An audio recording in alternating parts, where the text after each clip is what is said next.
Okay, so welcome.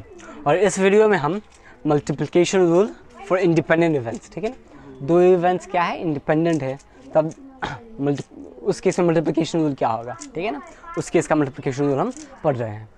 So the first question is what do you mean by independent events? Independent events, okay, so marker भी नहीं चल रहा। So what do you mean by independent events? Let's say दो events हैं, ठीक है ना, एक है इवेंट ए, क्या में आ रहा है ये, और एक दूसरा इवेंट है इवेंट बी, ठीक है ना, और ये दोनों इंडिपेंडेंट है, ठीक है ना, इंडिपेंडेंट है, यानी कि इसका अर्थ क्या हुआ? इसका अर्थ हुआ probability of A given B is equal to probability of A, ठीक है, इसका अर्थ ये हुआ, यानी कि probability of A given B, यानी ये conditional probability is equal to your ordinary probability, ठीक है ना, इसका अर्थ हुआ अगर बी अकर हो रहा है या नहीं हो रहा है, अकर हो रहा है या फिर नहीं हो रहा है, this does not influence the probability of ए।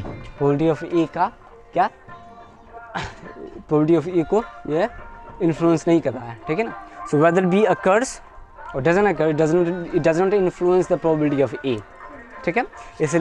इसलिए ये कंडीशनल प्रोबेबिलिटी, यानी probability of A given B the same thing as probability of A, और ऐसे भी हम कह सकते हैं probability of B given A is same thing as probability of B, ठीक है ना। So this is the definition of independence, यही है इंडिपेंडेंस का डेफिनेशन, ठीक है ना।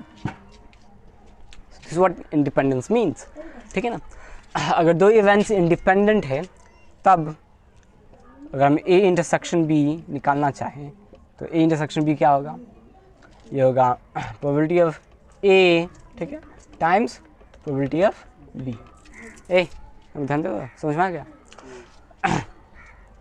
ये होगा, ये क्यों होगा? क्योंकि first of all we know the general rule, ठीक है ना, हम जनरल मल्टीप्लिकेशन रूल जानते हैं। जनरल मल्टीप्लिकेशन रूल क्या है?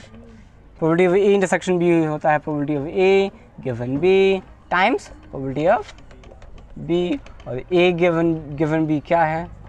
ये ए है, क्योंकि ये इंडिपेंडेंट इवेंट्स है, इसलिए ये अप्लाई होगा, ठीक है ना, यानी कि probability of A times probability of B, ठीक है। इसलिए अगर दो इंडिपेंडेंट इवेंट्स है तब what will be probability of A intersection B? It will be multiplication of probability of A times probability of B. इसे हम एक्सटेंड करके any number of events, ठीक है ना, इसके लिए भी रूल लिख सकते हैं। ये मल्टीप्लिकेशन रूल क्या है? It is true for any number of events, ठीक है। Let's say 3 इवेंट्स हैं A, B और C और तीनों इंडिपेंडेंट है, तो क्या होगा? What this will be? This will be probability of A times probability of B times probability of C, ठीक है, easy as that। और वैसे ही जनरल मल्टीप्लिकेशन रूल भी एनी नंबर ऑफ इवेंट्स के लिए ट्रू है, ठीक है ना, ये बात मैंने पिछले वीडियो में नहीं कहा था, but this is also true that the general multiplication rule A intersection B intersection C, ठीक है ना, अगर 3 इवेंट्स हैं इस केस में भी जनरल मल्टीप्लिकेशन रूल क्या है? लागू होगा, जनरल मल्टीप्लिकेशन रूल ट्रू है। उसी तरह ये special multiplication rule special case में, ठीक है ना, and know what the special case is, ये स्पेशल केस है, उसमें भी ये ट्रू है, ठीक है। तो इसका अगर हम जनरल मल्टीप्लिकेशन रूल लिखें तो क्या होगा? Probability of A given B intersection C times probability of B intersection C, जो क्या हो जाएगा? यह होगा probability of A given B intersection C times probability of B given C times probability of C। समझ में आ गया कि नहीं आया? ये कैसे आया? ये समझ में आ गया कि नहीं आया?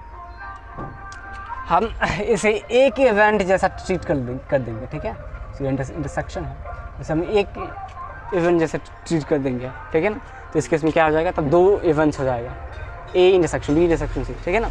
हम इसे मान लेंगे ये एक इवेंट है और इसे मान लेंगे दूसरा इवेंट है, तो क्या हो जाएगा? Probability of A given B intersection C times probability of B intersection C, और इसे हम फर्दर सिम्प्लीफाई करेंगे तो दिस एज इट इज़ और ये इसे हम क्या लिख सकते हैं, probability of B given C times probability of C, ठीक है। तो एनी नंबर ऑफ इवेंट्स के लिए ट्रू है, इसलिए probability of A intersection B intersection C क्या होगा, probability of A given B intersection C times probability of B given C times probability of C. समझ में आ गया? हाँ, so this is what the this is the general multiplication rule and this is the special multiplication rule which is true for special multiplication rule for independent events, ठीक है। सही है। हाँ, मैं एक एग्जांपल देता हूँ, ठीक है, एक एग्जांपल इंडिपेंडेंट इवेंट का। सो फॉर एग्जांपल अगर हम एक जैसे कॉइन टॉस कर रहे हैं, ठीक है ना, तो लेट्स से फर्स्ट में टेल आता है, ठीक है, देन और सेकंड में हम हेड आने का प्रोबेबिलिटी निकाल रहे हैं, ठीक है, then the probability of having head in the second toss is not influenced by the probability of having T in the first toss. समझ में आ गया? टी फर्स्ट आएगा, फर्स्ट में आएगा, ठीक है ना, टेल आएगा फर्स्ट टॉस में, ये अफेक्ट नहीं करता किसको, सेकंड टॉस में तुम्हें हेड आएगा या फिर टेल आएगा, ओके। इसको सेकंड इवेंट को ये इन्फ्लुएंस नहीं कर रहा है, ठीक है ना। तो ये क्या है, इंडिपेंडेंट इवेंट्स है। इसी तरह अगर हम एक डाइस को थ्रो करें, ठीक है ना, then the probability of having let's say one comes in the first throw does not influence the probability of having let's say 6, ठीक है ना, in the second throw, ठीक है ना, सेकंड थ्रो में 6 आएगा, इसे फर्स्ट थ्रो में 1 आएगा, ये इन्फ्लुएंस नहीं कर रहा है, इसलिए ये क्या होगा, इंडिपेंडेंट इवेंट्स। समझ में आ गया? Let's give you a numerical example, ठीक है, हम इसे एक न्यूमेरिकल एग्जांपल से समझते हैं।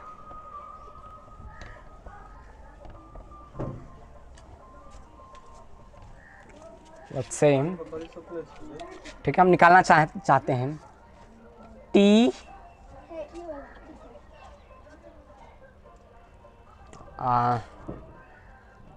वैसे टी निकालना चाहते हैं। टी का अर्थ क्या हुआ, दो बार इस कॉइन को टॉस करते हैं, ठीक है ना, अगर हम 2 बार टॉस कर रहे हैं, ठीक है, प्रोबेबिलिटी ऑफ टी, ठीक है, अगर हम 2 बार कॉइन को टॉस, ध्यान दें यहाँ पर 2 बार अगर हम कॉइन को टॉस कर रहे हैं, ठीक है, तो इसका सैम्पल स्पेस क्या होगा, H H H T T H T T, ठीक है ना, सैम्पल स्पेस में ये एलिमेंट्स होगा, ठीक है।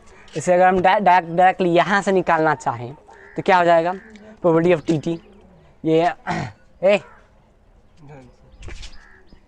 ठीक है, तो इसे हम अगर डायरेक्टली निकालें तो ये क्या हो जाएगा, यहाँ पर number of I mean the size of your sample space, ठीक है ना, साइज क्या है 1/4, ठीक है। सो टी का क्या हो जाएगा 1/4 आएगा, ठीक है। This was using direct method, लेकिन अगर हम मल्टीप्लिकेशन रूल यूज़ करें, प्रोबेबिलिटी ऑफ टी आने का प्रोबेबिलिटी, यानी फर्स्ट थ्रो में भी टेल आने का और सेकंड थ्रो में भी टेल आने का प्रोबेबिलिटी, तो यह क्या हो जाएगा, probability of T times T, क्यों, क्योंकि इंडिपेंडेंट है, ठीक है ना। तो ये क्या है, प्रोबेबिलिटी ऑफ टी क्या है, हाफ है, टाइम्स प्रोबेबिलिटी ऑफ टी क्या है, हाफ, इट इज़ 1/4। तो इस रूल से भी निकाले तो ये आएगा, और अगर हम इसे डायरेक्ट निकालें तो ये भी, उसमें भी क्या, यही आएगा, ठीक है, समझ में आ गया। इसी तरह अगर हम एक डाइस थ्रो करते हैं, ठीक है ना, तो हमारा एक्सपेरिमेंट है, रैंडम एक्सपेरिमेंट है, थ्रोइंग अ डाई, एक रैंडम एक्सपेरिमेंट है, ठीक है। हम निकालना चाहते हैं probability of let's say 6 intersection 3, यानी फर्स्ट में 6 आने का और सेकंड थ्रो में 3 आने का, ठीक है ना। तो इसे हम अगर डायरेक्ट निकालना चाहें तो क्या होगा, सैम्पल स्पेस में कितना होगा, 36 आएगा, ठीक है, 36 कार्डिनलिटी ऑफ सैम्पल स्पेस 36 होगा, क्योंकि 36 ही होगा ना, क्योंकि फर्स्ट में तुम्हारा 6 वेज है और सेकंड में भी क्या है 6 वेज है, यानी कि 36, ठीक है, समझ में आ गया। तो अगर हम इसे डायरेक्ट निकालें तो कार्डिनलिटी ऑफ सैम्पल स्पेस 36, ठीक है, और हमें किस इवेंट का प्रोबेबिलिटी निकालना है, फर्स्ट में 6 और सेकंड में 3 आने का। ये कितने वेज में हो सकता है, एक ही वेज में, what is that one way? That first comes in the first row and 3, I'm sorry, 6 comes in the first row and 3 comes in the second row. It is only one way, ठीक है ना, एक ही way में ये event occur होगा, ठीक है ना, इसलिए 1/36. This was using direct method. लेकिन अगर हम multiplication यूज़ करें तो probability of 6 intersection 3 क्या हो जाएगा? probability of 6 times probability of 3, ठीक है ना, तो ये probability of 6 क्या है? 1/6. probability of 3 क्या है? again 1/6. तो हो जाएगा 1/36, ठीक है. तो मैं से प्रॉब्लम्स को करते हैं and I hope this video is helpful, ठीक है. और second video में, in the next video I'll give you more examples on multiplication rule, ठीक है, for independent events.